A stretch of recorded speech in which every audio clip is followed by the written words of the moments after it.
রহমানির রহিম। প্রতিটি মেয়েরা স্বপ্ন দেখে বিয়ে মানে সুখের সাগরে ভাসা। বিয়ে মানে একটা মনের মতো জীবন সঙ্গী পাওয়া।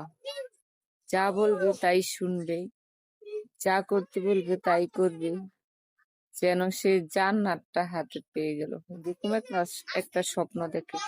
ট্রাস্ট মি, সত্যি প্রত্যেকটা মেয়ে এরকম একটা স্বপ্ন দেখে। কিন্তু বেশিরভাগ মেয়েদের বিয়ের পর একটা কষ্টের স্টোরি জমা হয়ে যায় তাদের বুকের মধ্যে, যে তাদের স্বপ্ন ছিল একরকম, বাস্তবতা হচ্ছে ভিন্ন। উল্টো এসে তার কারো উপর প্রভুত্ব স্বীকার করতে হয়, তার সব কথা মেনে চলতে হয়, জেলখানার মতো অবস্থা এরকম সৃষ্টি হয়। কিন্তু প্রতিটা মেয়েকে স্বপ্ন দেখার আগে এটা ভাবা দরকার ছিল, পৃথিবীর কোন একটা জীবনকে আমার হাতে এখন আছে আর ভবিষ্যতে বিয়ের পরে থাকবে।